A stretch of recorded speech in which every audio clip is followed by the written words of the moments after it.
So we're being with the child moment by moment, instant by instant. In this instant, things are good. I'm giving you recognition for it.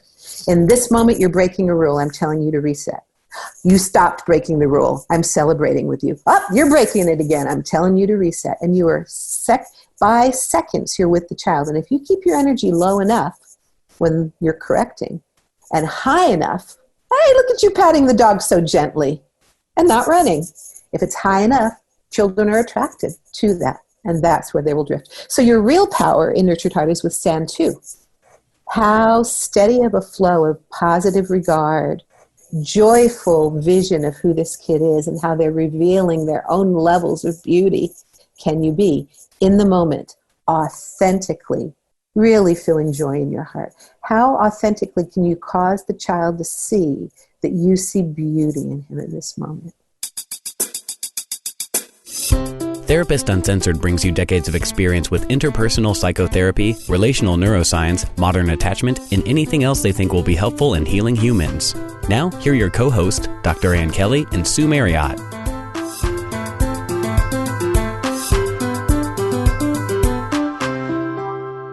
Hi, everyone. This is Ann Kelly. In today's episode, we are talking with Dr. Elizabeth Sylvester. She's a psychologist and educator specializing in children and teens and working with parents and families in Austin, Texas. But let me tell you why I'm personally really excited to have her on the show. Elizabeth is one of the top go-to resources for many of us in Austin. When we need someone to help our clients or even our friends who have kids that are struggling with really intense behavioral or emotional issues, she is one of the first ones I reach out to. And that's because she is trained in an approach called the Nurtured Heart approach that was created by Howard Glasser, and she has really perfected the use of it. And she is often actually a little too busy to work directly with our clients, but she's trained many therapists on this approach, even along with Howard Glasser. So it's a real pleasure to have her on. And the thing about it is I have many people that I've referred to individuals using this approach. And I can't tell you guys how often that I hear back from these individuals saying that this has really changed their life, not only their children's way of approaching things, but their whole families. That's why I really want to bring it to you all as our listeners. So I think there's so much to be had by her instinctual knowledge about relationships and neurobiology and development and how this impacts mental health and behavior. Elizabeth, so glad to have you on the show. Hi, Ann. So after 30 years in practice, working with children and families for so long, you've landed on the Nurtured Heart approach. Why? What makes it so different from other parenting approaches you may have worked with in the past? Well, first, let me be transparent. I've actually been using the Nurtured Heart approach for 20 years. So I was an early adopter. And the reason was very simple. I went to a training in 2000 and I walked out of it, a 6-hour training with the creator, with Howard Glasser. And I walked out saying like, duh, this makes so much sense. Why was I not doing this already just instinctually? Went to work, started practicing. I had 3-year-old twin sons at home at the time, started using it with my children, and I gradually began using it more and more pervasively, and my results were just so astoundingly different than anything else that I'd ever tried that I took a deep dive. It was the results that I got that turned me onto it. Yeah, I have to mention that. That's the reason I'm excited to have you on the show. When you work with anybody or anybody that you've trained works with some of my clients, I resoundingly hear that response. Mm-hmm. It's not a very complex system, so that's really what's so astounding about it is it's not that hard to learn, but it has a very strong impact. The model that I use currently and that you're referring to people I've trained, that I've trained them in, is you begin with the Nurtured Heart approach. You don't begin with individual psychotherapy of children. I don't at all anymore, regardless of the presenting concern. And when the Nurtured Heart approach is firmly in place and being used with fidelity, the vast majority of the cases I work with, I never end up seeing the child. I would say about 60% of my cases, I open them, do parenting work, and close them. And parents no longer want to bring their child, and there's no longer a need. I love that idea. So tell me why.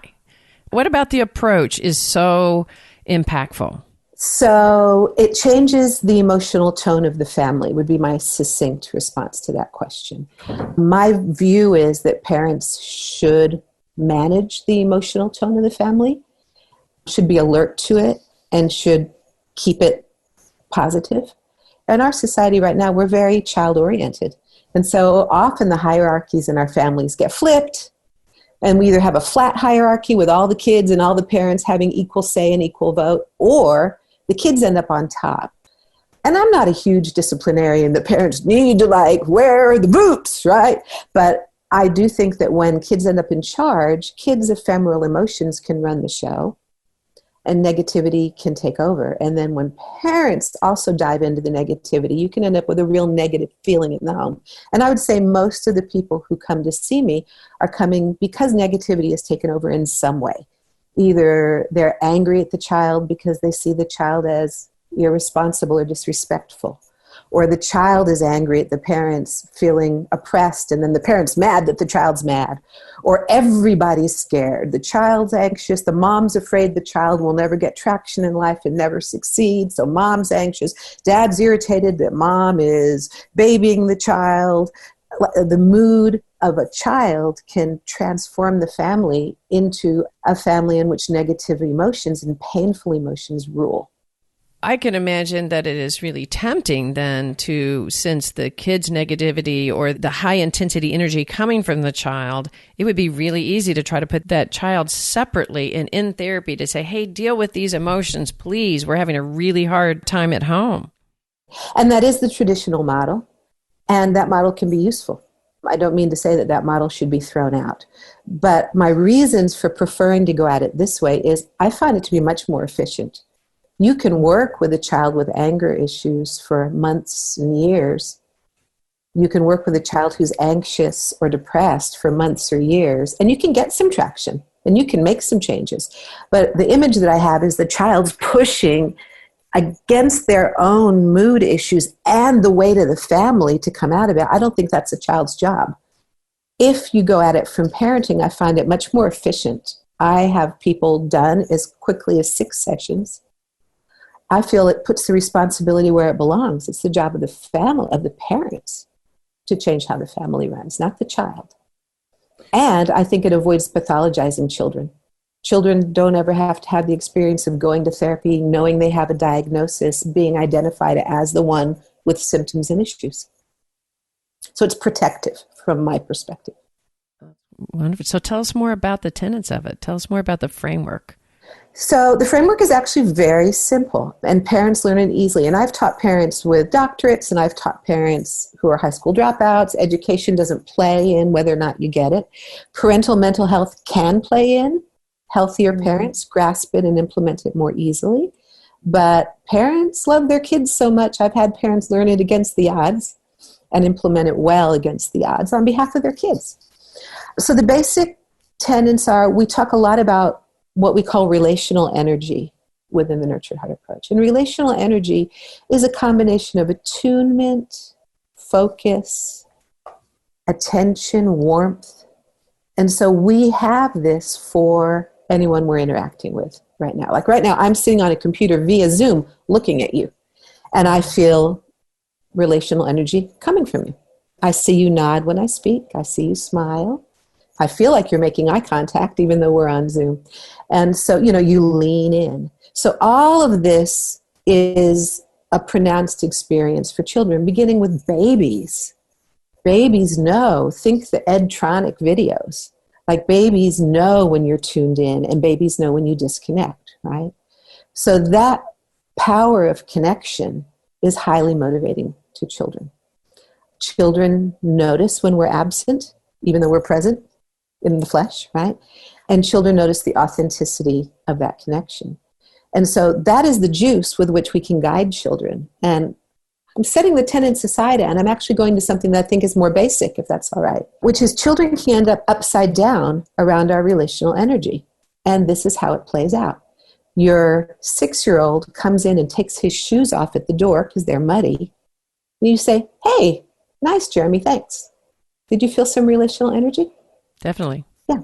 Mm-hmm. Jeremy comes in and does not take his shoes off and tromps mud all over your house, and you say, Jeremy, dude, seriously, how many times do I have to tell you that is not okay? Look this, I'm going to have to clean this up. You're going to clean up with me. Did you feel some relational energy? Yeah, I feel myself sort of shrinking. Shrinking on two levels, shrinking on what it feels to have you relate that to me and my memory of having done exactly that as a parent. Exactly. Yeah, we all have. Like, we all live within a human nervous system, and we're all doing our best. But the beauty of Nurtured Heart is it clears the pathway to doing it in a way that's more effective and less stressful for parents and children. But the real reason I gave you was that example is, which of those two experiences gave you the bigger dose of intensity? Oh, definitely the first one. Well, the first one, it depends on what level of intensity, I guess you mean. The second one, I could feel the intensity of just shame coming over my body. Avoidance. I wanted to back up from you. So take the flavor out. The second one was negative. The first one was positive. But which one was, if you remove the positive and negative, did the second one feel more potent? Did I slam you harder than I warmed you? Yes, for sure. That's the key to the Nurtured Heart approach. Intense children crave the bigger bite of life every time.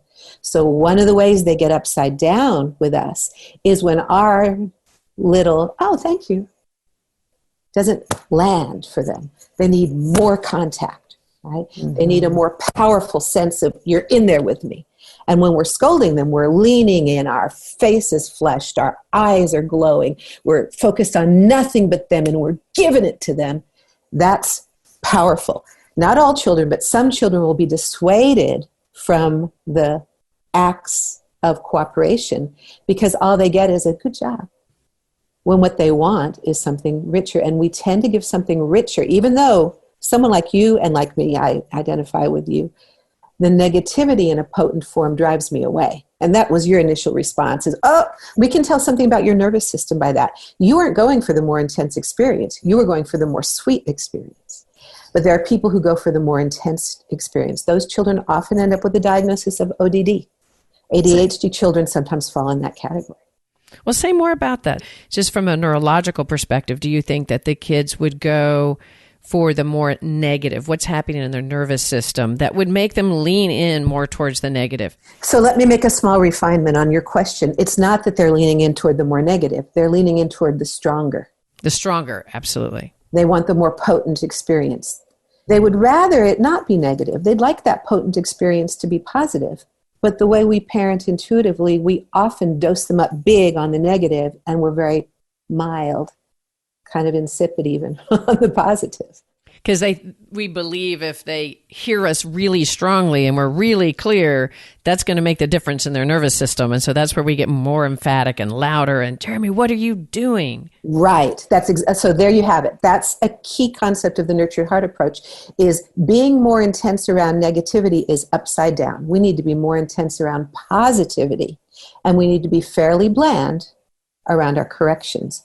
So the child gets a clear message that we revel in and glorify anything the child does or experiences that's on track. And that when oppositionality occurs or mistakes occur, our response is very moderated. That way we can scoop up the children who go for the positive, and we can scoop up the children who go for the more intense experience every time.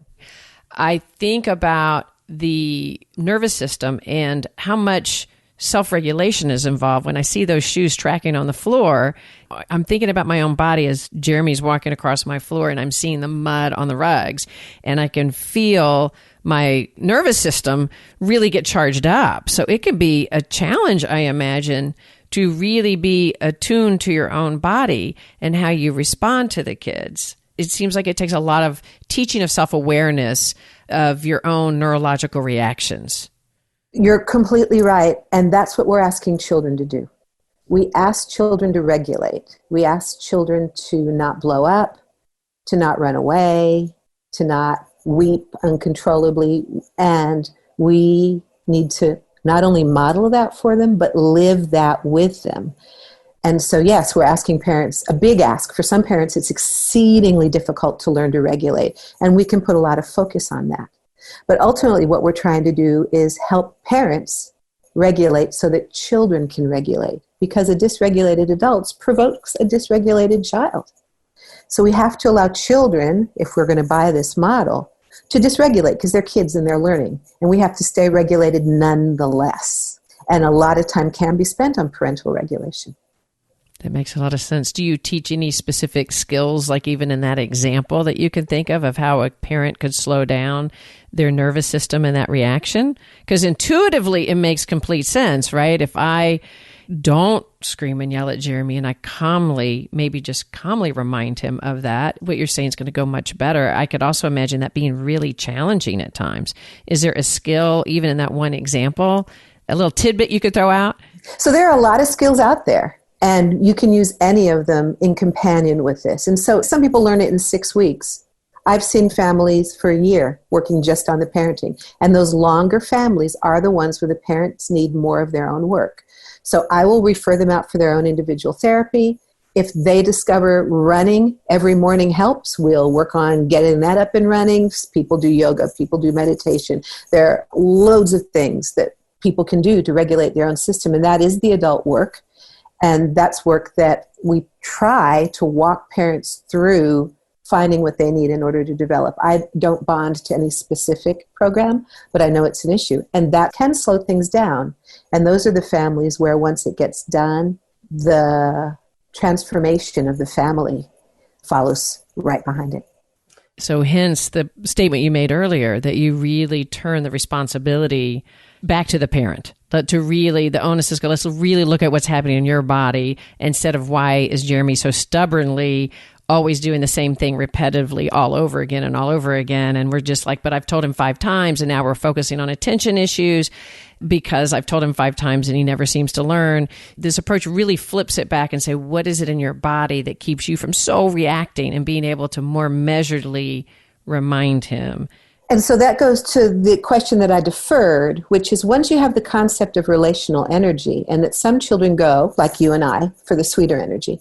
Some children go for the bigger energy. And these are children who crave contact. You know, those sensory-seeking kids who want to snowboard and wakeboard and get in a fist fight because they like the physicality, let it be big, right? There are kids that are that way emotionally. We all know people like that, who like the big experience. Sometimes those kids will go for the big even if it's negative because they need the contact, that sense of being the sole focus of their parents' attention with passion, right? So what we are doing with the Nurtured Heart to give you the basic tenets is there are 3 tenets, and we call them the 3 stands. Stand 1, no energy to negativity. Stand 2, high energy to positives. And stand 3, total clarity about what expectations are. Parental regulation is required. You've got to be able to control your own energy to implement this, right? Mm-hmm. So stand 1 is Jeremy walks in with mud on his feet, and you see him walk across your house, and you say, Jeremy, stop. I need you to take your shoes back to the front door. Was that clear? Extremely. Was that agitated? No. No. I used as few words as I could. So you try to keep your passion low. Back to Dan Siegel, all of your nonverbal tells, eye contact, facial expression, tone of voice, quantity of speech, volume, posture, gesture, that all needs to be regulated to transmit to the child. This is not where the excitement is. Forgetting to take your shoes off is not where you get me. Nothing to see here. The gift of me, my intimacy, is not available around that mistake. I don't need to yell at you. Go take your shoes off. Right? That's stand 1, no energy for problems. Stand 2, high energy for successes. That means once you figure out what turns your kid on, and I wouldn't yell at you now that I know how it makes your nervous system react, right? For you, I would probably lean in and have a very warm and intimate lecture. Anne, stop, listen to me. Thank you so much for taking your shoes off. You are only 6 years old, and you remember no one even told you. And there they are neatly by the door. There is no mud on the floor. You remembered how important that is to me. It shows a lot of responsibility. It shows a commitment to not making your poor mom stress out. Thank you for that. I want to honor you for that choice because it would have been easy to forget. You came in super excited. Yeah. You've got total compliance. You got me.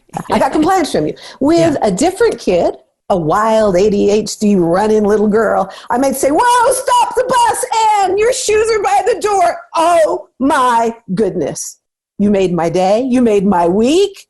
I think it's time for a popsicle break. Anybody want a popsicle break on behalf of Anne's success? All right, let's go. Popsicles for everybody because of you. Did you feel how intense that was for a different kid? What I love about what you're distinguishing is really helpful for me because I think because I lean towards the first approach, sort of the calm, whatever, like I can even see myself in mistakenly guiding parents in that direction. What you're saying is that high energy kid, you can match high energy with real positive statements. If you need to be loud and intense to be able to match the kid and get them to hear it, but you can do it through positive cheering on. And you use the exact word that I like to hear, match. We need to match the kid. One parenting style is not fit all. Some kids are easily embarrassed, and they do best if you say, dude, thanks for taking your shoes off. That was so responsible. Because they might feel embarrassed if you're bellowing. So what works for your child to give the proper dose of intense relationship? You're leaning in. They're smelling your perfume. They're seeing your eyes smile at them while you're giving them what they crave. And when you put that in contrast with giving them very little relational energy for the error, you see where they're going to get drawn and where they're going to no longer be drawn. Right. So the very importance of attunement to what is specifically your child's nervous system style. I was thinking of one of my kids. Yes, if I was to praise him at each time he did, I would probably get an eye roll. But being able to just kind of on the side say it, thanks for doing that, and moving on, his body would definitely feel that. And with practice, you can even make those children who don't take much, you can make the commentary richer, because this also feeds into identity. Who do we want our children to think they are? What they hear coming at them repeatedly builds their idea of who they are. That's why we have the tragedies of learning disabled children thinking they're stupid. That's why we have the tragedies of shy children thinking they're boring. That's why we have the tragedies of impulsive children thinking that they're bad. Is because what are they hearing? What's drawing our attention? What feedback are they getting from the world? So you can be the architect of the feedback that your child gets in your home to build them into owning their greatness. Because every kid's great. Every kid has their genius zone. Every kid has their areas in which they're astounding. So we want them to know that. And they get to know it by us pointing out repeatedly, creativity, saw it again. So rich language, moving away from the good job, okay, I like it. Or even I'm proud. I'm proud is not about the child's greatness. I'm proud is about how he made me feel. If we want this child to go through the world, and I feel especially heated about this with little girls who can be raised to please, even now in the 2000s, how can we help them feel that they are great and that their greatness is not making me proud? It's by using a rich vocabulary of the virtues that we see. I like that because it's not about, I've always had a little bit of an issue with pride. I'm proud of you because it feels like some ownership rather than just really allowing the child to sort of feel, I'm so impressed with what you just did, right? Like even that slight turn of impressed because it's really reflecting of what they did. But you're saying it's also taking it deeper. What is the thing that you see in that child that's going to reflect their identity? There's an attunement required, but there's also an acceptance. Like Nurtured Heart, when done exceedingly well, has no agenda.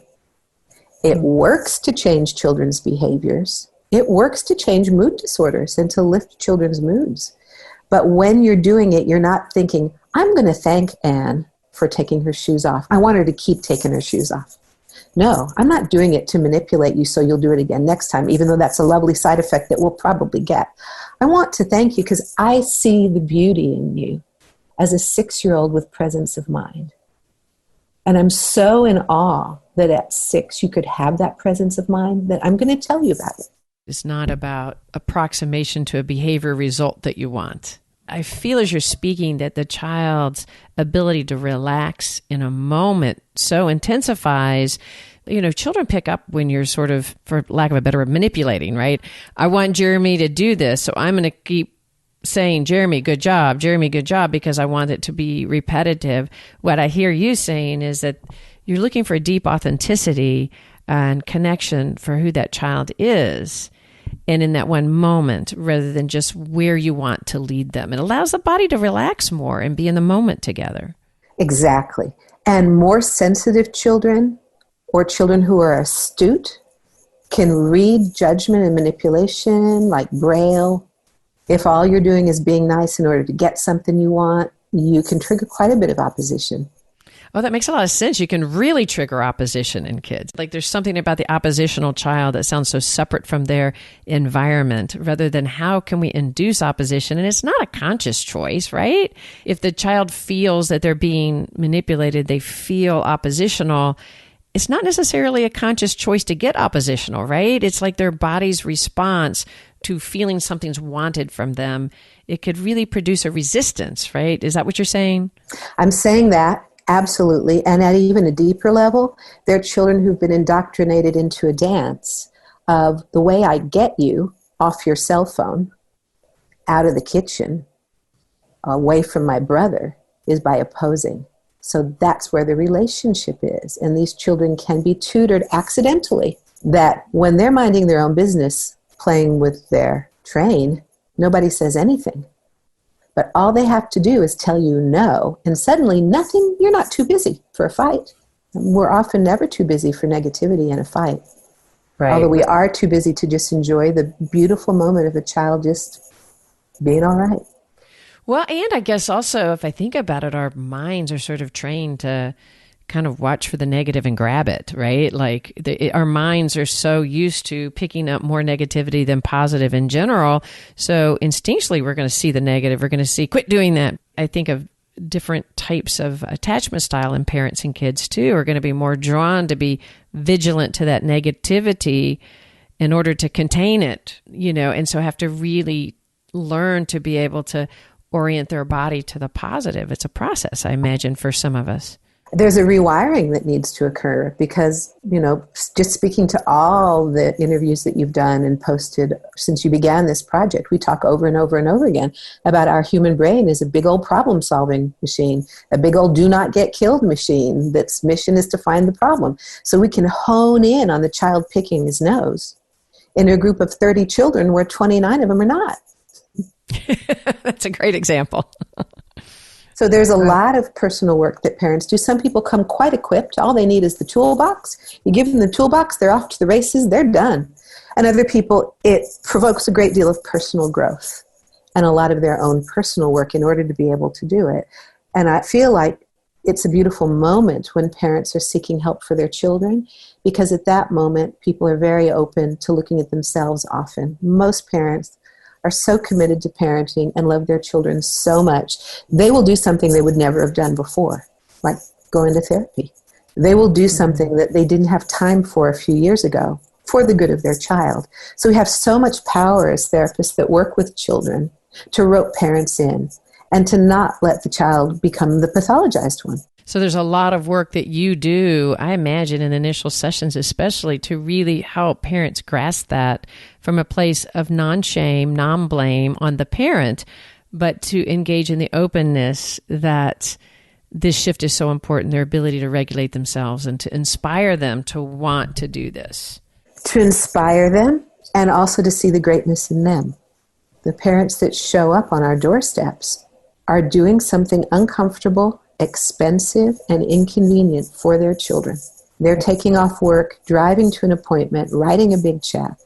They're going home and working on themselves on behalf of their kids. If that's not admirable, I don't know what is.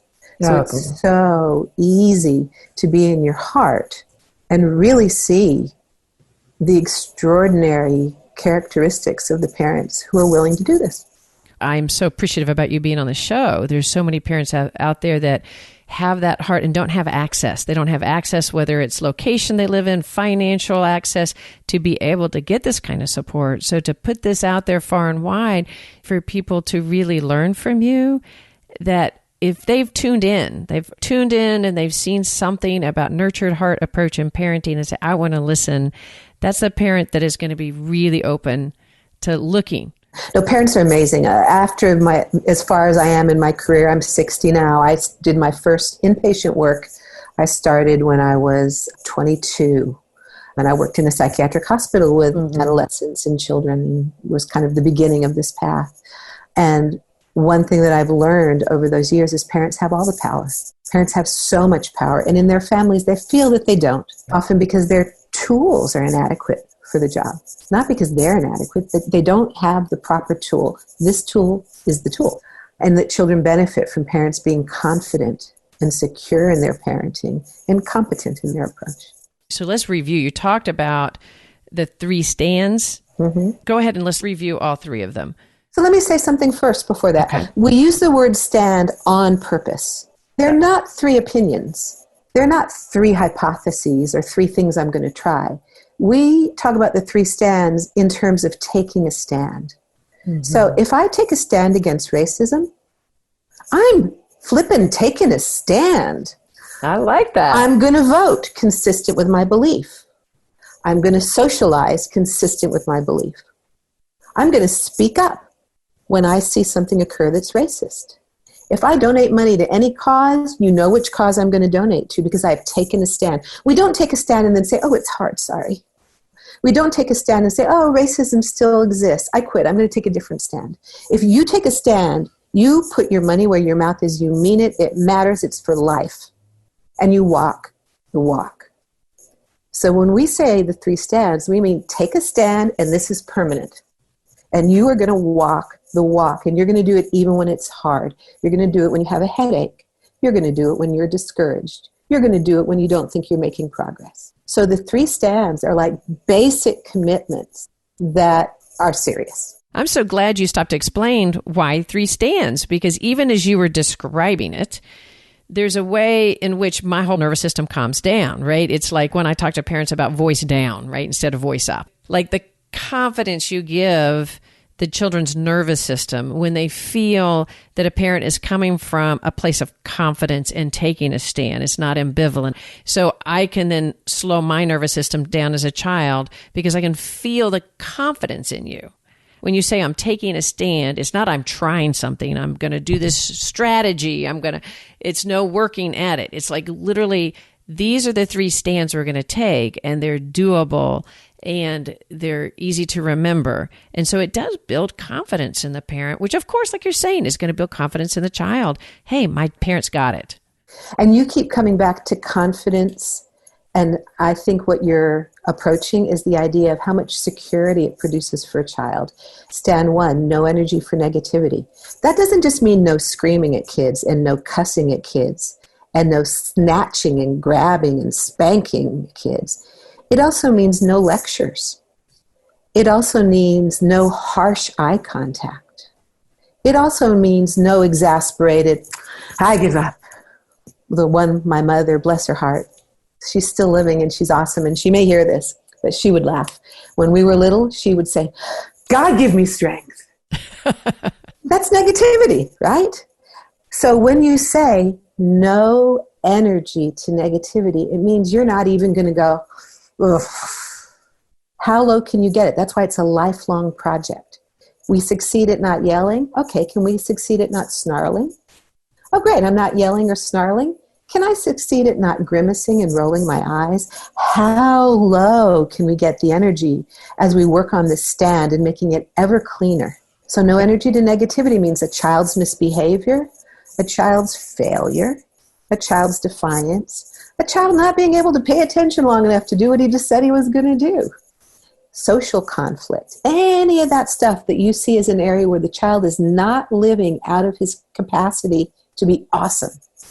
You're going to bring your energy down. That does not mean you don't correct. You correct with no energy. That's a great distinction. You correct, but you correct with no negative energy. No running in the house. Thank you so much for stopping running, and you did it in like 1 second. Dude, you're the speediest person for cooperation that I have in my life, maybe. That's awesome. You just stopped on a dime. I would have tipped over if I'd have stopped that fast. You're coordinated too. Like, how can you make it fun for the kid? That compliance is where you get the juice. No hitting your brother, no arguing. Clear, clean, soft. And as you said, if you are confident that you're going to hold that line, it transmits. And what you will get when you first start this with children is they'll do it again, or they'll do it worse. They'll run in the house while looking over their shoulder to see what you're going to do, because they're working for that energy they're accustomed to getting. They're like, if I run even faster, maybe with muddy shoes, maybe while bumping into furniture, maybe I can get mom to yell, because I'm kind of used to that pattern. It's familiar. Not pleasant, but familiar and juicy, right? And so when you first initiate this, you often get a bump of increased issues and then a settling when the child discovers it's a dry well. I don't get nothing no more. So what do you suggest then? I can imagine this being super challenging for a lot of parents. So you're saying don't run, and they look you in the eyes, especially children that have been maybe trained or learned to be much more oppositional, and they double down, and they're looking you at the eyes, and that's, I'm sure, where we have self-reflection. They're looking you in the eyes and intentionally doing it because you just told them not to. That's right. So one thing to remember is in Nurtured Heart, you get your power through the positives, not through the negatives. So the moment of disobedience is not the moment where you're going to get the most dramatic change. In the moment of disobedience, your mission is to not blow the game, to not blow your approach by blowing up. So the child looks at you, snickers, and runs.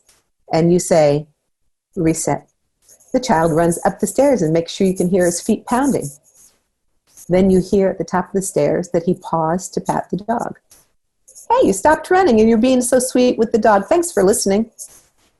Then he couldn't resist the urge to now run to his room. No running in the house.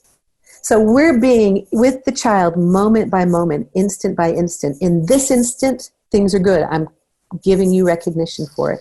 In this moment, you're breaking a rule. I'm telling you to reset. You stopped breaking the rule. I'm celebrating with you. Oh, you're breaking it again. I'm telling you to reset. And you are by seconds, you're with the child. And if you keep your energy low enough when you're correcting and high enough, hey, look at you patting the dog so gently and not running. If it's high enough, children are attracted to that. And that's where they will drift. So your real power in Nurtured Heart is with stand two. How steady of a flow of positive regard, joyful vision of who this kid is and how they're revealing their own levels of beauty can you be in the moment, authentically, really feeling joy in your heart. How authentically can you cause the child to see that you see beauty in him in this moment? Yeah, as you say that, I can just, the energy, as you even say it, to say the beauty that you see in the kids. You can feel, I think for the listeners out there, you probably can feel it as Elizabeth says it, the warmth that comes over you. The concept of finding the beauty in the child. We're not just talking about behavioral compliance. We're not just saying, I'm so glad that you are complying with me. You're seeing the beauty inside the child, which is such an essential part. Dan, we talk a lot about children needing to really feel our delight in them. And we're using the word delight around really trying to help a child learn their essence, right? So even in trying to really build this connection with them in this Nurtured Heart approach, you're really developing their sense of self and their self-identity being great. Even if they tend to run over and over again and forget that you've told them, they're still great. That's right. That's right. And we don't want the misstep of thinking that running in the house defines you. Like I make that mistake and now I'm marked as a bad kid for life. Or build the identity of, I'm just the kid who has no self-control. I can't stop running. So stand 3, absolute clarity, means that children know exactly what the rules and expectations are. And they know they can bank on you to celebrate them when they live within the bounds. And they know that they can bank on you to give a calm consequence every time they're out of bounds. So that doesn't mean only we're not going to be spanking kids, because that's not a calm consequence. It also means there's really not a lot of need to say, that does it, no screen time 1 month. Like it's just not necessary, because you're going to win by your consequence being given every single time the rule is broken. And it can be a rather small consequence. If every time you went over the speed limit on Mopac, if you got a ticket for $5, that's what we're doing, as opposed to getting caught randomly twice a year and getting a $250 ticket. Yeah, I'd be broke. Let's just be clear. So what we're doing is we're really focused on giving a consequence every time. A toe out of line is a toe out of line. Can you give me an example of that? Because I can see as a parent that could be like, because what you're saying is, I guess a consequence can be just also hearing from me, we don't run in the house. So when you're saying consequence, it could just be a verbal reminder. Let's say the rule is to not be using your phone, not using your phone after 7. So I keep finding my child with the phone after 7, and I say, we're not going to use the phone after 7. Of course, I'm also hearing from this that I want to implement a positive. You're so good. You've been really, really holding to that. I really can see it. That's where the power is. The power isn't in the yes, not in the no. And then, though, it's the third time I've made the rule, no phones after 7. I keep discovering my child with the phone. And you're saying every single time there's a consequence. Say more about that in that example. So if you discover that structure is not clear enough, you may need to work on your clarity around the rule. And the rule may be, at 7 o'clock, I'd like you to turn your phone in. I need you to turn your phone in at 7. So you increase the clarity of the rule. So then instead of keeping going in at 7:15, 7:25, 7:40, 8:10, and saying you're still on your phone, I need you to get off of it, you just deal with that through clarifying the rule. So then at 7 you go, if she brings you your phone, you're like, thank you so much for following that rule. It shows such respect for the structure in our houses. It shows your self-control. Because you could have snuck about 10 more minutes because I was kind of busy and I didn't know to go get it, but you brought it to me, right? Thank you for that. But if she doesn't, you go in and you say, phone please, thank you for giving it to me. Done. So you're keeping your energy so low around non-compliance. And to where you went really instinctively already is your real glory is what you do with the compliance. And that's where most of the power is. When a child makes a mistake is not really a teachable moment. We think it is. There's this whole kind of popular notion that, oh, David just blew it. This is a teachable moment. I have to step in, right? No, that's not the teachable moment. The teachable moment is the other 99% of moments when he's not blowing it and making it adequately gratifying for him in those moments. That's wonderful. Yeah, that makes a lot of sense. Do you think that this works for all kids and all families? Is it certain particular types of issues that you see it working the best for, or do you feel like it works for most kids? So I can get headway with every family I've tried. I can get something with every family I've tried. It was originally designed for children with ADHD, where it works like a charm. It works quite well with children with oppositional defiance. But since then, it's been used by various practitioners. Certain people who use this system have a specialty practice. It's very successful in the autism community and among those therapists. It's being used successfully with trauma. I use it a lot with anxiety. For some reason, people in Austin think I'm an anxiety specialist, which I'm not really. But I do think Nurtured Heart works so well with anxiety that people with anxious children have success. A lot of the more current protocols for intervening around anxiety require a great deal of parenting work because parents' approaches to an anxious child can foster and augment the anxiety unintentionally. So I think Nurtured Heart addresses that aspect of working with anxiety disorders. So I'd say its effect is very broad. It's being used in schools. Teachers learn it and use it for general classroom management. Currently, the state of New Jersey has adopted it as their intervention in their children's system of care, which means statewide, any child that's in out-of-home placement on the state's dime, whether it's foster care, juvenile detention, group homes, psychiatric hospitals, have to be in the care of staff trained in the Nurtured Heart approach. So they're using it across diagnoses there. And their early results are surprisingly powerful. Great decreases in restraints, great decreases in staff burnout. I could go on.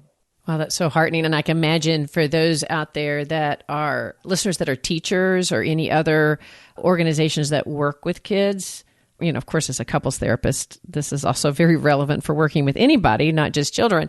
But I can imagine that this is actually so applicable to so much more than just in the family or in your therapeutic room, really organizationally using this to alter the way organizations respond to kids.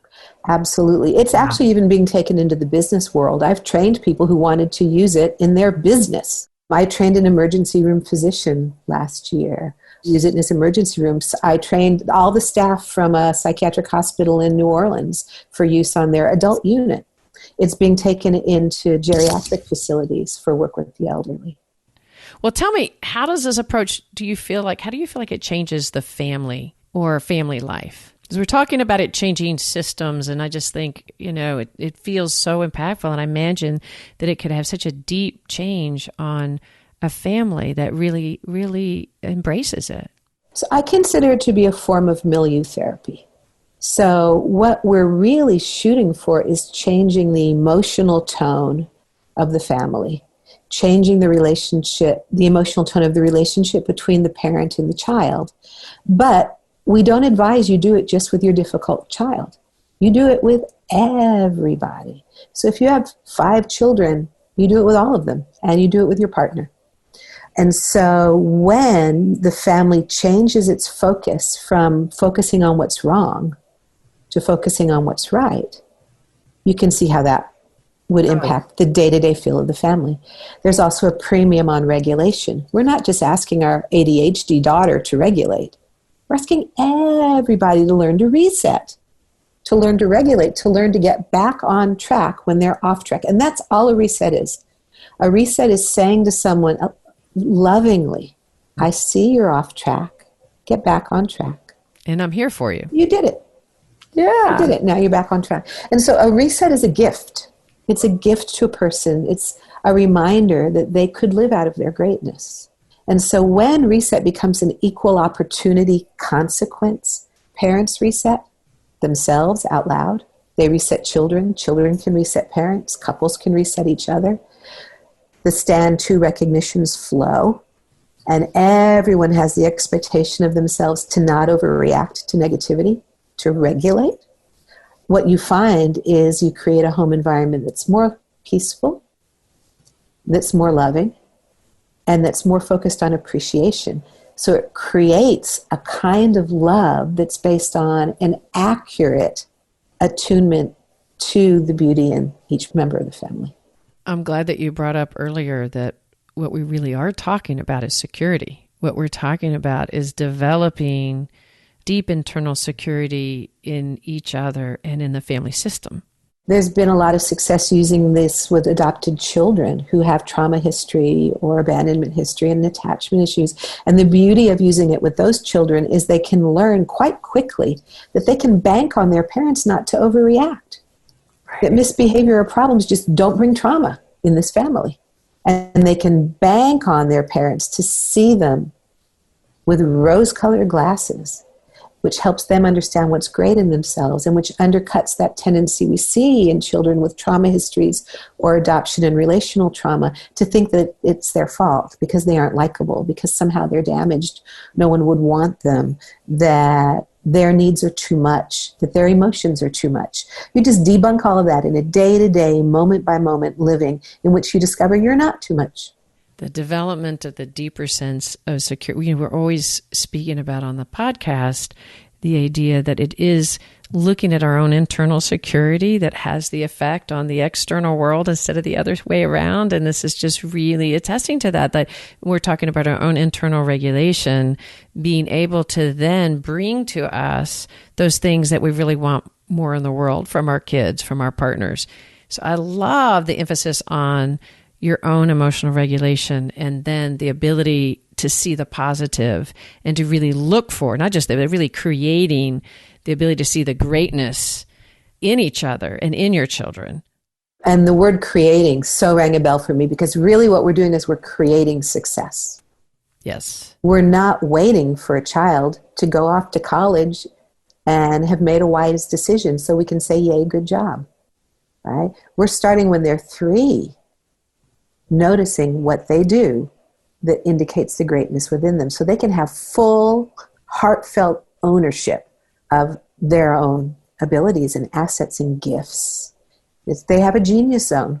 It'll gradually reveal itself if you keep your eyes open and you're looking. And if you're more interested in that than you are in the damaged part or the difficult, challenging part. I love that.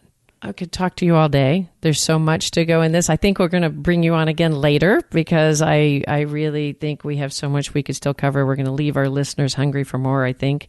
A question that I have for you is for those parents out there, and we have many therapists that tune into this podcast.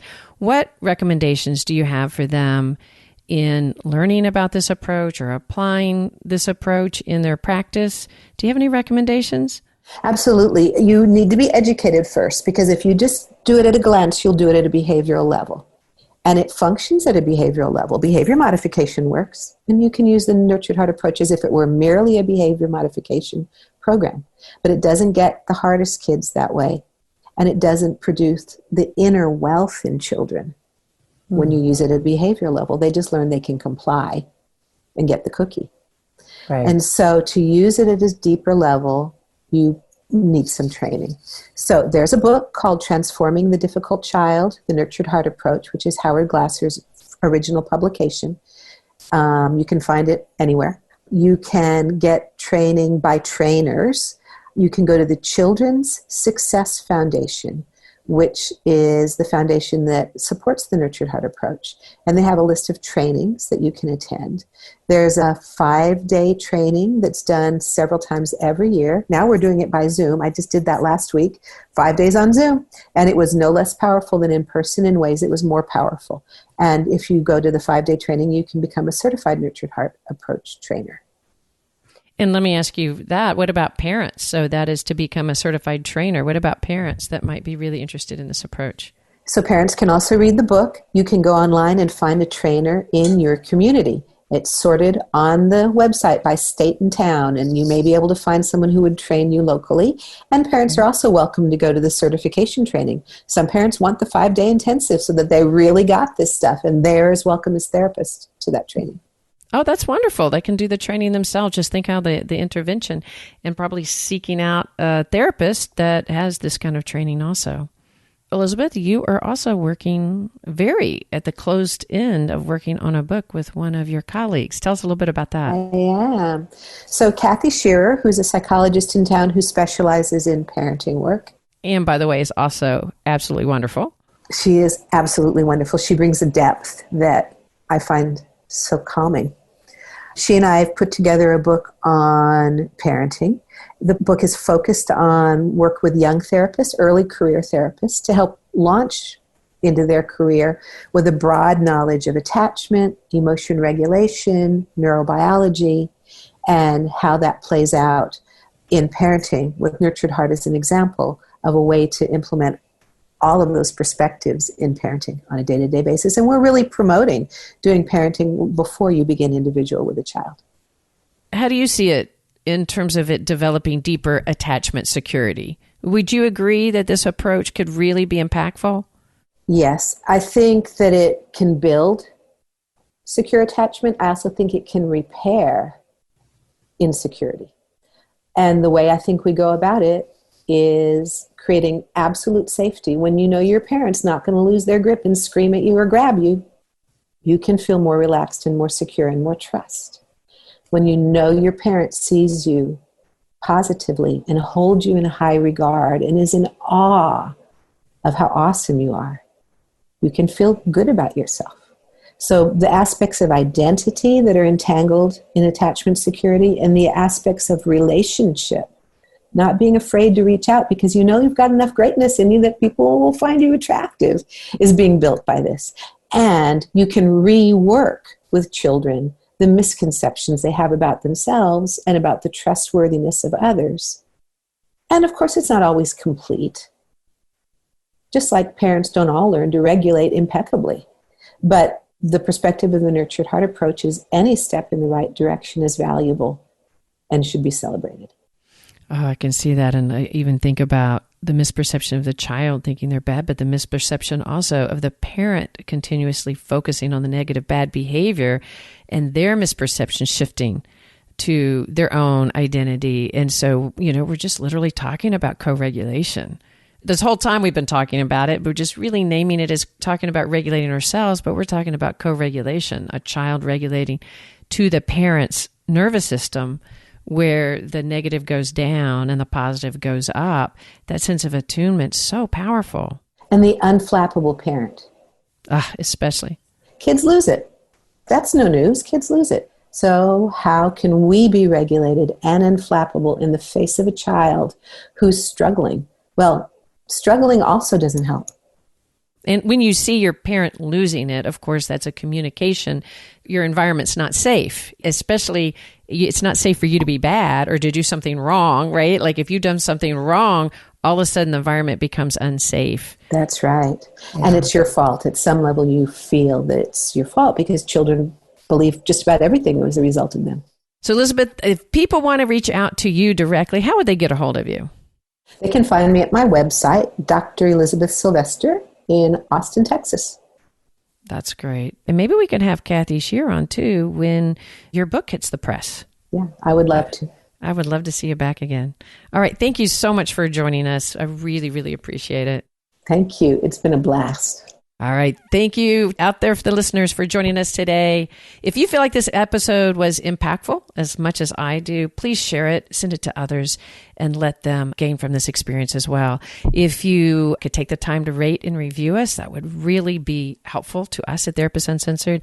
And if anyone out there feels like they can help us produce such content to get it out to the world for those that might not otherwise be able to have this, please think about joining our Patreon at patreon.com/Therapist Uncensored. All right. Thank you so much, and I'll see you around the bend.